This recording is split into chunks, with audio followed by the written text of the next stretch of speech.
ونعوذ بالله من شرور أنفسنا ومن سيئات أعمالنا من يهده الله فلا مضل له ومن يضلله فلا هادي له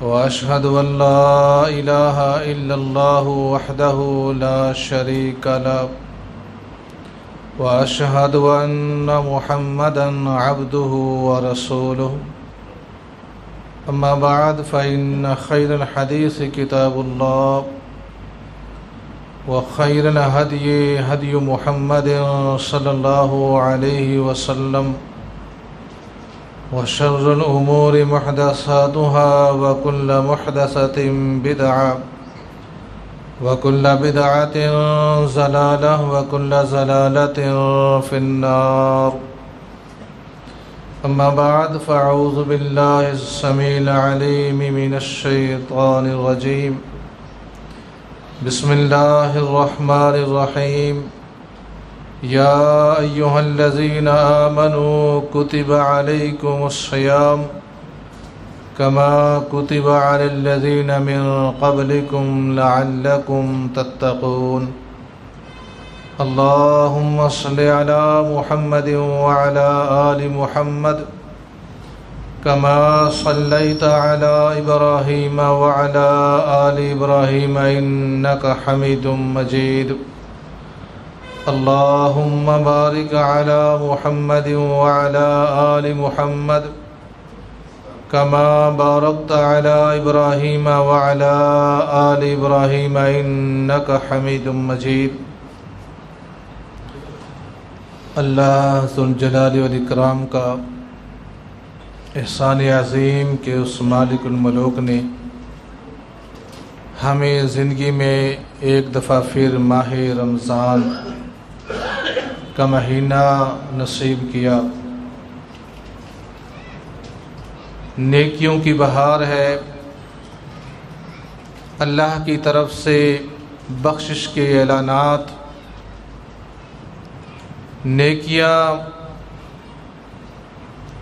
700 گنا تک،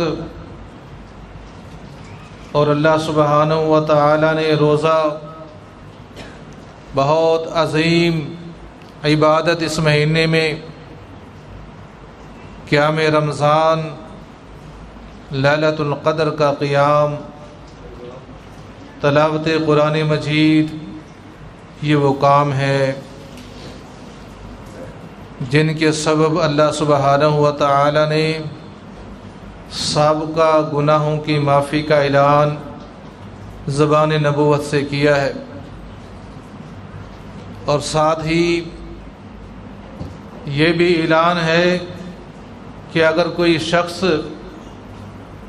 ماہ رمضان کا مہینہ اپنی زندگی میں پائے،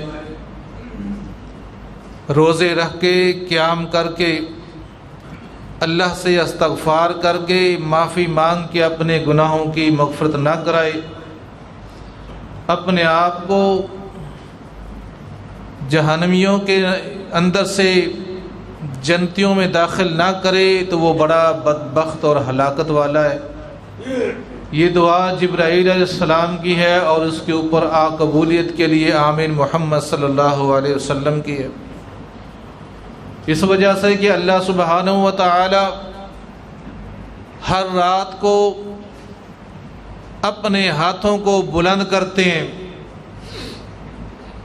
بلند ہاتھ ہمیں کرنے چاہیے کہ اللہ گناہ معاف کر دے، اللہ جہنم سے ہمیں بچا لے، آگ سے بچا لے، اللہ ہمیں جہنمیوں میں سے جنتیوں میں بنا دے۔ لیکن وہ مالک الملوک اتنا مہربان ہے کہ وہ اعلان کرتا ہے اپنے ہاتھوں کو، یبسط ید اللہ، اللہ اپنے ہاتھوں کو پھیلاتا ہے اور کہتا ہے کہ ہے کوئی بندہ جس نے سارا دن گناہوں میں گزارا، میری نافرمانی میں گزارا، اور اب رات کو آ جائے، مجھ سے معافی مانگے، گناہوں کی بخشش مانگے، میں اس کو معاف کر دوں۔ اللہ اکبر۔ اللہ سبحانہ و تعالی ہمیں معاف کرنا چاہتے ہیں۔ اللہ تو ہمیں بخشنے کے لیے بلا رہے ہیں۔ کتنے ہی لوگ رسول اللہ فرماتے ہیں صلی اللہ علیہ وسلم، اللہ روزانہ رمضان کے مہینوں میں یوم تقدیر کے جہنمیوں کو جو لکھے ہوئے ہیں جنتی کر دیتا ہے۔ اللہ سے دعا ہے کہ اللہ ہمیں بھی اس ماہ سیام میں، اس رحمتوں والے مہینے میں، ان نیکیوں کی بہار میں نیکیاں لوٹنے، نیکیاں کرنے، روزے رکھ کے تقوی اختیار کرنے، اپنی عادات کو، اپنے جو رہن سہن کو چینج کر کے اللہ سبحانہ و تعالیٰ کی ڈیمانڈ کے مطابق، قرآن و حدیث کے مطابق کر کے اپنی دنیا اور آخرت کو سنوارنے کی توفیق عطا فرمائے۔ اللہ سبحانہ و تعالیٰ نے روزے کی غرض و غایت جو بیان کی ہے، باقی عبادات کی بھی یہی غرض و غایت ہے۔ یا ایھا الذین آمنوا کتب علیکم الصیام، اے ایمان والو تمہارے اوپر روزے فرض کیے گئے جیسا کہ تم سے پہلی قوموں کے اوپر بھی روزے فرض کیے گئے، لعلکم تتقون، تاکہ تمہارے اندر تقوی آ جائے۔ تقوی کیا ہے؟ اللہ سبحانہ و تعالیٰ ہم روزے رکھ رہے ہیں، یہ تقوی ہے یا روزے رکھ کے کوئی چیز پیدا ہونی ہے؟ روزہ تقوی اس کا مطلب نہیں ہے۔ روزے اس لیے فرض کیے، روزے رکھو تقوی آ جائے گا۔ نماز پڑھنا عبادت ہے، تقوی نہیں ہے۔ ہم متقی اس کو سمجھتے ہیں جو زیادہ نمازیں پڑھتا ہے، زیادہ روزے رکھتا ہے، ساری رات یا آدھی رات کم از کم تراویح پڑھتا ہے، بیت اللہ کا حج کیا ہے، عمرے کرتا ہے۔ ہمارا معاشرہ کہتا ہے کہ تسبیح بھی سارا دن دکان پہ بیٹھ کے وہ پھیرتا رہتا ہے، بڑا متقی آدمی ہے، بڑا متقی ہے، تقوی والا ہے۔ اللہ اکبر۔ رسول اللہ صلی اللہ علیہ وسلم کے ایک واقعے سے میں آپ کو بات کو سمجھانے کی کوشش کروں۔ اللہ کے نبی صلی اللہ علیہ وسلم معاذ بن جبل رضی اللہ تعالیٰ عنہ کو یمن کی طرف روانہ کرتے ہیں۔ اللہ اکبر، کیا شان ہے صحابی کی۔ نبی صلی اللہ علیہ وسلم اس کو سوار کر کے اونٹنی پہ آپ ساتھ ساتھ پیدل جا رہے ہیں۔ مدینہ سے باہر رخصت کرنے کے لیے معاذ کہتے ہیں رضی اللہ تعالیٰ عنہ، میں نے پیچھے مڑ کے دیکھا مدینہ بہت دور رہ گیا۔ میں نے کہا اللہ کے نبی صلی اللہ علیہ وسلم آپ بہت دور پیدل چل چکے ہیں، آپ تشریف لے جائیے۔ نبی صلی اللہ علیہ وسلم نے کہا معاذ اب مجھ سے مل لے، میرے سینے سے لگ جا، ہو سکتا ہے میری اور تیری یہ آخری ملاقات ہو۔ تو سال بعد آئے، مدینہ میں پلٹے اور لوگوں سے پوچھے محمد صلی اللہ علیہ وسلم اپنے نبی کے بارے میں، لوگ تجھے ایک مٹی کی ڈھیری کی طرف اشارہ کر کے کہیں کہ وہاں دفن ہے۔ معاذ رضی اللہ تعالیٰ عنہ رو رہے ہیں۔ کسی کا کوئی پیارا کسی سے کہے کہ میری اور تیری آخری ملاقات ہو سکتی ہے تو رونا آتا ہے۔ اللہ کے نبی سے ملے، روئے۔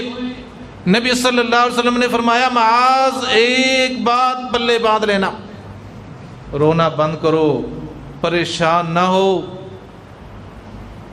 اپنے اندر تقوی کو پیدا کرو، تقوی اختیار کرنا۔ کیا معاذ رضی اللہ تعالیٰ نماز نہیں پڑھتے تھے، روزہ نہیں رکھتے تھے؟ تقوی اختیار کرو۔ اللہ اکبر، نمازیں کیسے پڑھنے والا ہے یہ صحابی جو آج ہمارا طریقہ نماز کا اللہ نے ہمیں دیا ہے، اسلام نے دیا ہے کہ ایک رکعت نکل گئی، ایک رکعت کے بعد شامل ہوا ہے، کھڑا ہو کے وہ دوسری رکعت پڑھ لیتا ہے۔ یہ اس صحابی کے ذریعے ہمیں اسلام ملا۔ پہلے یہ رسم تھی، یہ رواج تھا، یہ طریقہ تھا۔ آنے والا بعد والا آتا یا تو جلدی جلدی وہ پوچھتا ساتھی سے کتنی رکعت گزر گئی، وہ کہتا 2 گزر گئی، وہ جلدی جلدی 2 پڑھ کے پھر شامل ہو جاتا۔ یہ صحابی آئے نماز پڑھنے کے لیے۔ نماز اللہ کا خوف، عبادت کی طلب، شوق اور ذوق اتنا ہے کہ پوچھنا ہی بھول گئے، نماز میں شامل ہو گئے۔ جو رکعتیں رہ گئی وہ کھڑی ہو کے دوبارہ پڑھ لیں۔ اب نماز مکمل کی، جبرائیل علیہ السلام آ گئے اور کہا اللہ کے نبی جیسے معاذ نے آج نماز پڑھی ہے نا، بعد میں آنے والے ایسے ہی پڑھیں گے۔ نمازیں تو پڑھنے والا ہے۔ فرمایا معاذ رونا بند کریں، کل قیامت کو سب سے پہلے مجھے جو آ کے ملیں گے وہ متقین ہوں گے۔ اور فرمایا رسول اللہ صلی اللہ علیہ وسلم نے لوگوں کی بہت بڑی تعداد جو جنت میں جائے گی وہ تقوی والے اور حسن اخلاق والے ہوں گے۔ اب یہ تقوی ہے کیا؟ جس کو اللہ سبحانہ و تعالی روزہ فرض کر کے، روزہ رکھوا کے، اور اس کا منشا، اس کا مقصد یہ ہے کہ تقوی آ جائے۔ نماز عبادت ہے، روزہ عبادت، حج زکوٰۃ عبادت ہے، ان کا مقصد تقوی آ جائے۔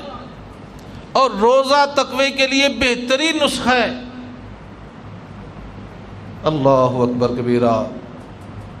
ایک بندہ نیکیاں کرتا ہے، نیکیاں کرتا ہے، قیام کرتا ہے راتوں کو، قرآن کی تلاوت کرتا ہے، روزہ ایک نہیں چھوڑتا، حج بھی اس نے کیا ہوا ہے، 5 وقت مسجد میں آتا ہے، مسجد کا بھی خادم ہے، خدمتگار ہے، لیکن جب وہ دکان پہ بیٹھا ہوتا ہے اپنے مال میں ملاوٹ کرتا ہے، دودھ میں پانی ڈال کے بیچتا ہے،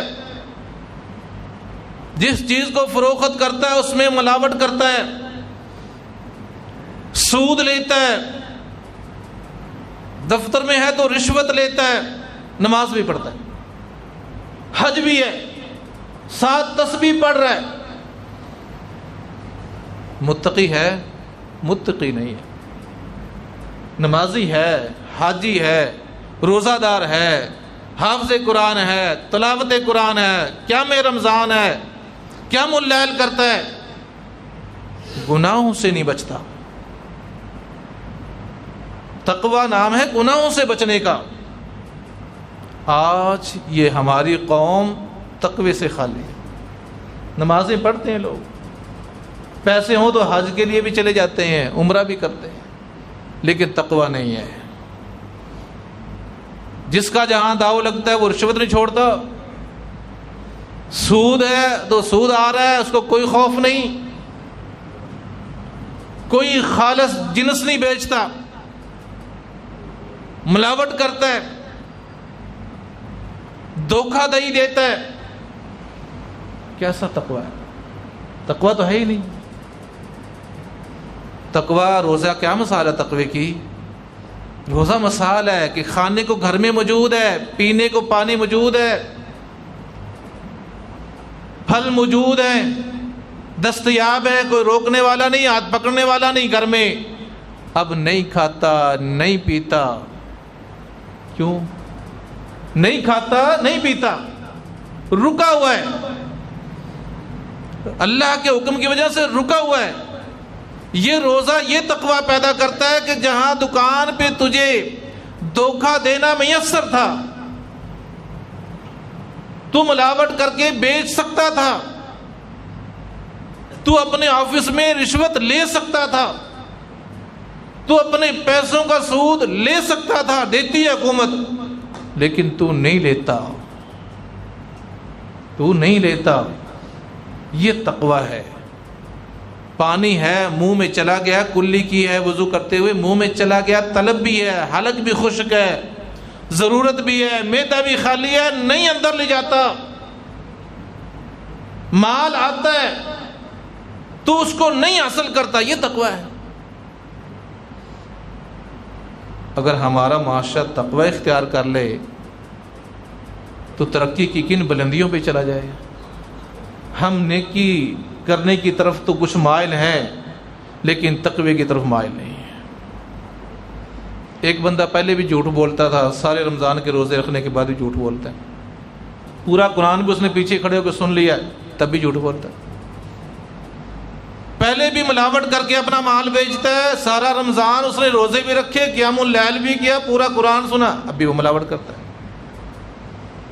پہلے بھی چوری کرتا تھا، رمضان کے روزے رکھے، اس نے قیام اللیل کیا، اس نے قرآن پڑھا، قرآن سنا، اب بھی چوری کرتا ہے۔ پہلے بھی وہ زنا کرتا تھا، قرآن رمضان کے اندر اس نے چھوڑ دیا، روزے بھی رکھے، سارا کچھ کیا، رمضان کے بعد پھر شروع ہو گیا۔ تقوی ہے؟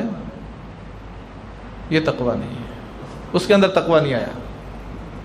وہ یہ سمجھ لے کہ میری اس عبادت سے میرے اندر تبدیلی نہیں آئی، جو اللہ سبحانہ و تعالیٰ میرے اندر تقوی تبدیلی پیدا کرنا چاہتے تھے، جو مقصد اور منشا تھا وہ پیدا نہیں ہوا۔ کیا فائدہ ہے؟ اللہ اکبر! اللہ نے اس روزے پہ انعام کتنا بڑا رکھا ہے، باقی نیکیوں کے اجر 10 گنا 70 گنا 700 گنا تک اس کے اخلاص کے مطابق، لیکن روزے کے بارے میں فرشتے پوچھیں اللہ سبحانہ و تعالیٰ کتنا اجر لکھیں، روزے کا اجر کتنا لکھیں؟ اللہ سبحانہ و تعالیٰ فرماتے ہیں تم لکھ نہیں سکتے، روزے کا اجر اتنا ہے تم لکھ نہیں سکتے، صرف لکھ لو صوم، بس روزہ رکھ لو، اس کی جزا میں خود ہوں۔ اتنی عظیم عبادت کے بعد تقوی نہیں پیدا ہوتا، اور پیدا یہ تقوی کرتا ہے، سارا دن تقوی ہوتا ہے حلال چیزوں سے، پانی سے تقوی، روٹی سے تقوی، حلال بیوی سے تقوی، پھل فروٹ سے تقوی، نہیں قریب جاتا حلال کے۔ رمضان ختم ہوا، اللہ نے کہا حلال کی چھٹی ہے، حلال کھا، اب حرام سے بچ، یہ تقوی ہے۔ رمضان میں تو حلال سے بچا رہا، شوال میں حرام ہی شروع کر دیا، تقوی نہیں آیا۔ اللہ اکبر! صحابہ کرام رضوان اللہ علیہم اجمعین میں کیسا تقوی تھا، صحابیات میں کیسا تقوی تھا۔ ایک تابعی صحابیہ ہیں، تابعی عورتیں، اما عائشہ صدیقہ رضی اللہ تعالی عنہ کی شاگرد ہیں، اور انہوں نے اما عائشہ سے بہت زیادہ پڑھا، ام صحبہ رحمۃ اللہ علیہ بیمار ہو گئی، علاج کروائے، شفا نہیں ملی۔ ایک حکیم نے کہا میں علاج کر دیتا ہوں، لیکن میں اپنی دوائی شراب میں تیار کروں، میں جو سیرپ دوں گا وہ شراب میں دوں گا۔ گھر والوں نے کہا یہ نہیں لے گی، یہ اللہ کے حکموں کی پابند ہے، یہ نہیں لے گی۔ اس نے کہا کہ میں سیرپ کے اندر، دوائی کے اندر مکس کروں گا، اس کو پتہ نہیں چلے گا۔ اب جو ورثہ ہوتے ہیں، بندہ بیمار ہو جائے تو وہ تو اس کے شفا کے لیے، ہمارے علاقے میں تو اب ایسے ہے کہ ایمان بھی بیچ دیتے ہیں، کبھی اس ڈھیری پہ، کبھی اس ڈھیری پہ، کبھی اس در پہ، کبھی اس در پہ۔ اب ان لوگوں نے بھی کہا چلو صحت مل جائے دوائی کے طور پہ۔ حکیم کو اجازت دی، اس نے سیرپ تیار کیا، پیالے میں اما عائشہ کی شاگردہ کو دیا پینے کے لیے۔ اب اس نے پیالہ ہاتھ میں پکڑا اور کیا کیا؟ اللہ سے دعا کی، کوئی بنک لگ گئی ہوگی اس کو بھی، اللہ سے دعا کی اللہ مجھے نہیں پتا اس کے اندر شراب ہے کہ نہیں ہے، مجھے نہیں پتا، اللہ یہ دعا حلال ہے یا حرام سے تیار کی گئی ہے، اور تیرے نبی کا فرمان ہے کہ حرام میں شفا نہیں، حرام چیز سے بنائی ہوئی دوائی میں شفا نہیں، اللہ کے نبی کا دعا کی اللہ سے، اللہم اکفنی، اللہ اگر اس کے اندر حرام ہے تو مجھے بچا، اس سے مجھے اس سے بچا لے۔ مالک سے دعا کی، اب اس کا ہاتھ کانپا، اللہ اکبر، ہاتھ کانپا، پیالہ گر گیا، پیالہ گر گیا، اللہ نے وہ دکھ بھی دور کر دیا، اللہ نے صحت دے دی، جب تک زندہ رہی وہ بیماری نہیں لگی۔ یہ تقوی ہے، یہ پرہیزگاری ہے، تقوی نام ہے پرہیزگاری کا۔ دنیا کی مثال سے سمجھیں، آپ کا بلڈ پریشر ہائی ہو گیا ہے، آپ ڈاکٹر کے پاس گئے ہیں، ڈاکٹر نے دوا لکھی ہے کہ دوا کھانی ہے، اور ساتھ کیا بتایا ہے کہ بلڈ پریشر زیادہ کرنے والی نمکین چیزوں سے پرہیز بتایا۔ اب دوائی کھانا تو تقویٰ نہیں، پرہیز نہیں ہے نا۔ نمک کھانا پرہیز ہے، دوائی کھانا پرہیز نہیں ہے۔ اگر وہ دوائی کھاتا ہے اور نمک بھی ڈٹ کے کھاتا ہے، فائدہ دوائی کا کوئی فائدہ نہیں ہوگا۔ روزہ رکھتا ہے، حرام بھی ڈٹ کے کرتا ہے، بلڈ پریشر ڈاؤن ہوگا۔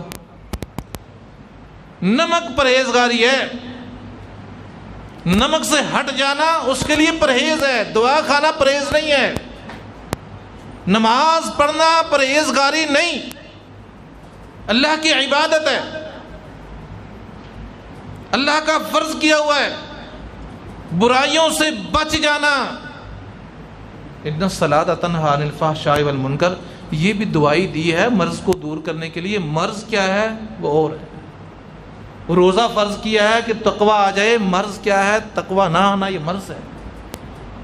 اور مقصد تمام عبادات کا ہے کہ تقویٰ آ جائے، ڈر آ جائے، اللہ کا خوف آ جائے۔ گناہ کرتے وقت بندہ کہے کہ مجھے اللہ سے ڈر لگتا ہے۔ اللہ اکبر۔ وہ صحابی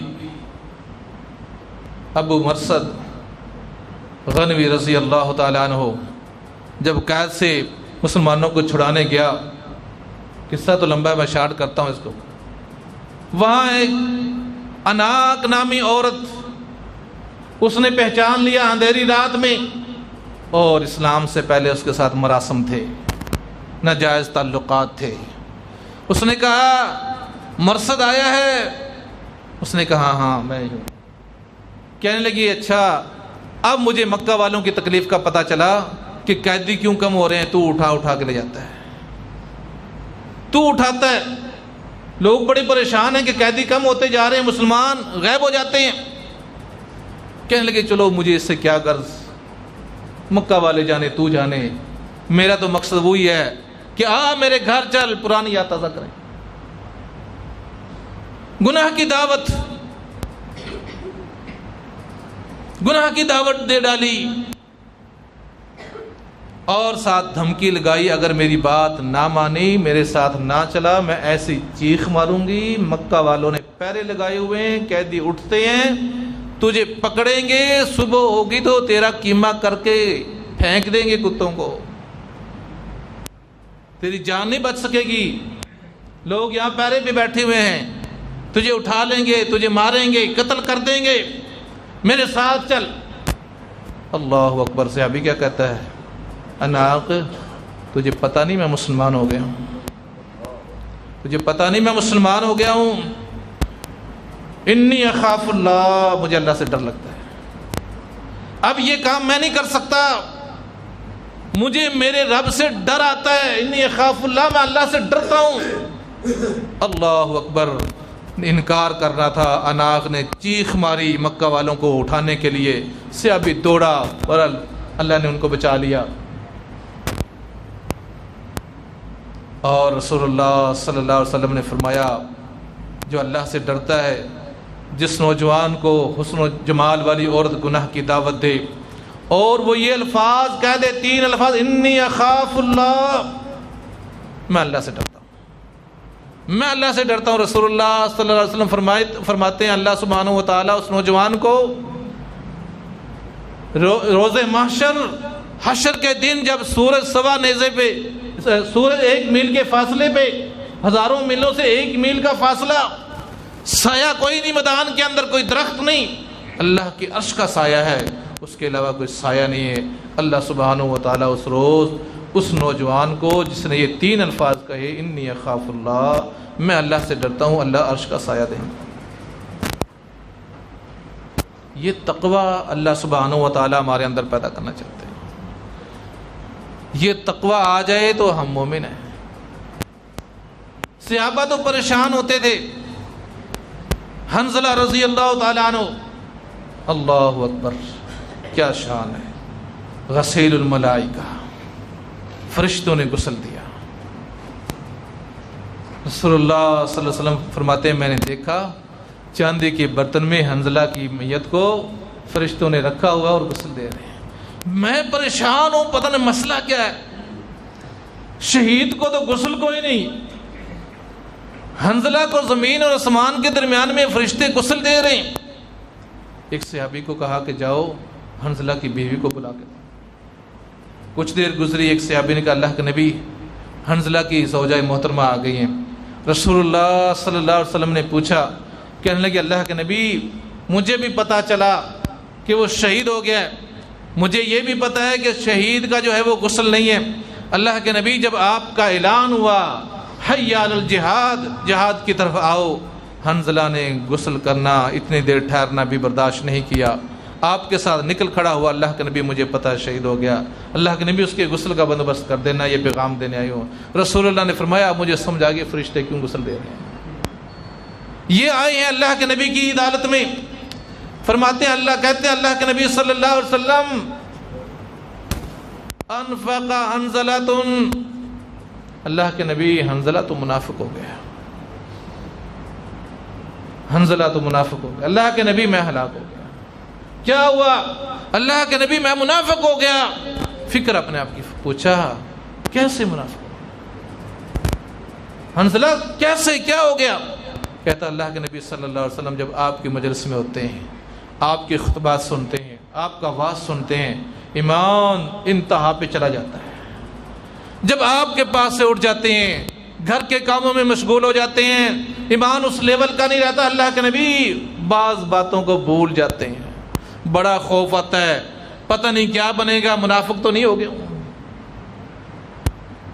ہم نے کبھی سوچا میری نمازیں رہ جاتی ہیں، کبھی سوچا کہ فلاں گناہ ہو گیا تھا، کبھی سوچا کہ میرا کاروبار حلال نہیں ہے۔ وہ صحابی تو صرف کافی نمازیں پڑھتا ہے، روزے رکھتا ہے، اطاعت کی ہے، اللہ کے نبی کی جہاد کا اعلان سنا، ایک منٹ برداشت نہیں کیا پیچھے رہ جاؤں، غسل بھی نہیں کیا۔ شان یہ ہے اور فکر یہ ہے کہ وہ کیفیت نہیں رہتی۔ رسول اللہ صلی اللہ علیہ وسلم نے فرمایا حنظلہ تو منافق نہیں ہے، تو متقی ہے، تیرے اندر خوف ہے، تو منافق نہیں ہے۔ اللہ اکبر۔ ساتھ ہی فرمایا اگر تمہاری یہ کیفیت ہو جائے ہر وقت جو میرے پاس ہوتی ہے، گھر میں وہی کیفیت، کھیت میں وہی کیفیت، دکان پہ وہی کیفیت ہو جائے، تو فرشتے تمہارے ساتھ مصافحہ کریں، فرشتے تمہارے ساتھ مصافحہ کریں۔ اللہ اکبر۔ تو بھائیو اللہ سبحانہ و تعالیٰ کا منشا روزہ رکھوا کے تقوی اختیار، اگر تقوی نہیں ہے تو قرآن بھی کے بارے میں اللہ نے کیا کہا، ھدی للمتقین، قرآن بھی ہدایت کن کے لیے، ڈرنے والوں کے لیے، جو نہیں ڈرتے ان کے لیے ہدایت ہے قرآن۔ ٹائم ہو گیا، میں 5 منٹ لوں گا۔ قرآن ہدایت متقین کے لیے، یعنی جو نماز پڑھتے ہیں، روزہ، حج، زکوٰۃ کرتے ہیں، یہ تو اسلام پہ عملی کر لیا، پھر ان کے لیے کیا ہدایت؟ جو خوف رکھتے ہیں، جن کو ڈر ہے، جو اللہ کے سامنے کھڑا ہونے سے ڈر گیا، جس کو پتہ ہے کہ میں نے جا کے کھڑا ہو کے حساب اللہ کی بارگاہ میں دینا ہے، مجھے فرشتے پکڑ کے اللہ کے سامنے کھڑا کر دیں گے، اللہ پوچھیں گے مجھ سے تو میں کیا جواب دوں گا؟ اللہ پوچھیں گے کہ پانی میں، دودھ میں پانی ڈالا، کیوں ڈالا؟ کیا جواب ہے؟ کیا جواب دیں گے؟ رشوت لی، کیا جواب ہے؟ سود لیا تو نے، کیوں لیا؟ کیا جواب ہے؟ اللہ اکبر۔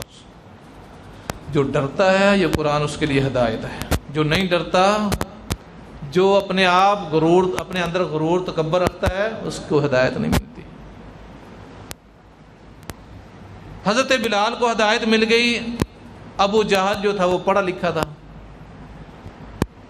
پڑھا لکھا تھا، فیصلے کرتا تھا، عدالت لگاتا تھا، چودھری تھا۔ جو بندے فیصلے کرتا ہے برادری کے، جاہل ہوتا ہے، بڑا سمجھ بوجھ والا بندہ بات سن کے فیصلہ کرتا ہے، اور جو سارے غلط فیصلے کرے اس کو فیصل رکھتا کون ہے؟ اس کے خلاف تو بغاوت ہو جاتی ہے کہ تیرا ہر فیصلہ ہی غلط ہوتا ہے. اگر وہ فیصلے کرتا تھا، سمجھ بوجھ تھی، پڑھا لکھا تھا، جہاں دیدہ تھا، اس کو ہدایت کیوں نہیں ملی؟ ایک دن بیت اللہ کے سائے میں بیٹھا ہے، ایک بندہ آیا ہے برادری کا. اس نے کہا ابو جہل سے کہ برادری دو ٹکڑوں میں بٹ گئی، کچھ لوگ تیرے ساتھ ہیں، کچھ محمد صلی اللہ علیہ وسلم کے ساتھ ہیں. برادری میں بہت بڑا اختلاف پیدا ہو گیا. ایک بھائی ادھر ہے، ایک بھائی ادھر ہے، بھانجا ادھر ہے، ماموں ادھر ہے، باپ ادھر ہے، بیٹا ادھر ہے. ایک کی کمانڈ تو کر رہا ہے، دوسرے کی جماعت کے رہبر محمد صلی اللہ علیہ وسلم ہے. آپ کا محمد صلی اللہ علیہ وسلم کے بارے میں کیا خیال ہے؟ وہ لوگوں کو جو بات کہتے ہیں اس کے بارے میں آپ کا کیا خیال ہے، کیا رائے ہے؟ ابو جہل کہتا ہے واللہ اللہ کی قسم، اس نیلی چھت کے نیچے محمد صلی اللہ علیہ وسلم سے سچا میں نے ابھی تک نہیں دیکھا. آپ کہتے ہیں کہ اس کو پتہ نہیں تھا، پتہ تھا اس کو. وہ کہتا ہے اللہ کی قسم، اس نیلے آسمان کے نیچے محمد صلی اللہ علیہ وسلم سے زیادہ سچا کوئی نہیں ہے. اس شخص نے کہا پھر تو مسئلہ یہ ہو گیا ہے، اگر وہ سچے ہیں تو آپ اٹھیں اور چلیں اور اس کا کلمہ پڑھتے ہیں، اختلاف ختم ہو جائے گا، پارٹی ختم ہو جائے گی، جھگڑا ختم ہو جائے گا، لڑائی ختم ہو جائے گی برادری کی. ابو جہل کہتا ہے اب اس کے اندر کیا ہے؟ انا ہے، غرور ہے، تکبر ہے، چدراہٹ ہے. یہ ہدایت پہ نہیں آنے دیتی ہے. پیر صاحب کے ہاتھوں میں جا رہے ہیں، اس کو پتہ ہے کہ یہ غلط ہے، لیکن اس کی انا اس کو روکنے نہیں دیتی. اس کو لوگ سجدہ کریں، اس کو پتہ یہ حرام ہے، اس کو پتہ حرام ہے، نہیں روکتا. اس کی انا کا مسئلہ ہے کہ لوگ آئیں اور مجھے پوچھیں. اس کی چدراہٹ، اس کی گدی کا مسئلہ ہے. پتہ ہے اس کو یہ غلط ہے. اسلام میں لوگ قبروں پہ سجدے کر رہے ہیں، ان علماء کو بھی پتہ ہے اور ان مجاوروں کو بھی پتہ ہے، ان گدی نشینوں کو بھی پتہ ہے. یعنی کہ پتہ نہیں ہے، پتہ ہے، لیکن ان کے اندر انا ہے، ایک تکبر ہے کہ ہم اس کو نہیں چھوڑیں گے. اور جو کوئی کہے گا اس کے خلاف اٹھیں گے. ابو جہل کیا کہہ رہا ہے کہ اس نیلی آسمان کے نیچے، اس نیلی چھت کے نیچے محمد صلی اللہ علیہ وسلم سے سچا کوئی نہیں ہے. بات تو ختم ہو گئی. اس شخص سے کہتا ہے کہ کبھی تو نے محمد صلی اللہ علیہ وسلم کی مجلس دیکھی ہے؟ تجھے پتہ ہی نہیں ہے، تو نے مجلس اس کی دیکھی ہی نہیں ہے. اس کی مجلس میں جو لوگ اس کے ماننے والے بیٹھے ہوتے ہیں نا، جب اس کو پسینہ آتا ہے نا، جو پسینہ پونچھتا ہے، تو لوگ برتن لے کے، شیشیاں لے کے کھڑے ہوتے ہیں اس کو لینے کے لیے. وہ جوتے اتارتا، صحابہ کھڑے ہوتے ہیں انتظار میں کہ کس کو سعادت ملے جوتے اٹھانے کی. اس کے ساتھی کھڑے ہوتے ہیں. تو نے دیکھی نہیں مجلس؟ اب اس کو مجلس کا بھی پتہ ہے کہ صحابہ احترام کتنا کرتے ہیں. کہنے لگا تیرا دماغ ٹھیک نہیں ہے، اب تو کیا چاہتا ہے میں مکے کا چودھری محمد کی جوتیاں اٹھاؤں؟ یہ اناد ہے. اب میں محمد صلی اللہ علیہ وسلم کی جوتیاں اٹھاؤں؟ میرے سے عمر میں چھوٹا ہے، ناطے میں چھوٹا ہے، اور میں ایک چودھری آدمی ہوں، مکے کا سربراہ ہوں، اور میں اس کی جوتیاں جا کے اٹھاؤں؟ اس اناد نے ابو جہل کو ہدایت پہ نہیں آنے دیا. جس کے اندر یہ انا ہے کہ اب میں نے فلاں کا حق مار لیا ہے، وہ میرے سے غریب ہے، اب میں جا کے سوری کروں. جو بندہ یہ دیکھنا چاہتا ہے کہ میں متقی ہوں کہ نہیں ہوں، حدیث نے بتایا، رسول اللہ نے 3 نشانیاں بتائی. پہلی نشانی جو آدمی اپنے آپ کو چیک کرنا چاہیے کہ میرے اندر تقویٰ ہے. پہلی نشانی جب اس سے گناہ سب سے ہو جاتا ہے، گناہ سرزد ہو جاتا ہے. گناہ ہوتے ہی اس کو پچھتاوا ہوا، اس نے اللہ سے توبہ کرتا ہے، یا جس کا حق مار کے اس نے گناہ کیا ہے حقوق العباد میں سے، اس کے پاس معافی مانگنے گیا ہے، فوراً گیا کہ بھی میرے سے زیادتی ہوگی، مجھے معاف کر دے. یہ ہے تقویٰ. اگر وہ کہ نہیں اس غریب سے میں معافی مانگوں، میری شان کیا ہے، میرا سٹیٹس دیکھو، میں کروڑوں پتی اربوں پتی، یہ دہاڑی دار بندہ، اس کو میں نے جھڑکے دیے، اس کو تھپڑ مارا، اب اسے سوری کرنے سے میری تو عزت نہیں رہے گی، تقویٰ نہیں ہے، گناہ ہو گیا۔ اللہ اکبر، ایک صحابی سے گناہ ہوا، برائی ہو گئی، اللہ کے نبی سے آگے کہا اللہ کے نبی غلطی ہو گئی، سزا دے کے معاف کر دیں، قیامت کے روز جہنم کی سزا برداشت نہیں ہوگی۔ اللہ کے نبی یہاں سزا دے دیں، آخرت کی سزا نہیں برداشت ہوگی، یہ تقویٰ ہے۔ برائی ہو گئی، اس کی سزا دے دیں۔ رسول اللہ صلی اللہ علیہ وسلم نے کہا جاؤ رجم کر دو، اسے سوالات کیے، جب کنفرم ہو گیا کہ اس سے ہوا ہی غلطی، جاؤ رجم کر دو، اس کو گاڑ دیا گیا زمین میں، صحابہ پتھر مار رہے ہیں، اب پتھر لگے تکلیف تو ہوتی ہے نا، تکلیف ہوئی، برداشت نہ ہوا، ہاتھوں سے زور لگا کے اس گڑھے سے نکلا اور دوڑ لگا دی، جان بڑی پیاری ہوتی ہے، دوڑ لگائی، ایک صحابی کے ہاتھ میں اونٹ کا وہ سر پڑا ہوا تھا، اس کی ہڈی وہ مارا، وہ اس کے سر میں لگا وہ، اور دوسرے نے پتھر مارا، وہاں گر کے فوت ہو گیا۔ اللہ اکبر۔ رسول اللہ صلی اللہ علیہ وسلم کے پاس آ کے صحابہ نے کہا اللہ کے نبی ایسے ہوا، پہلے تو وہ رجم ہونے کے لیے تیار تھا، پھر جب پتھر مارے نکل کے بھاگا، پھر فلاں نے اس کو مارا اور فلاں نے پتھر مارا، گر گیا اور مر گیا، بہت برا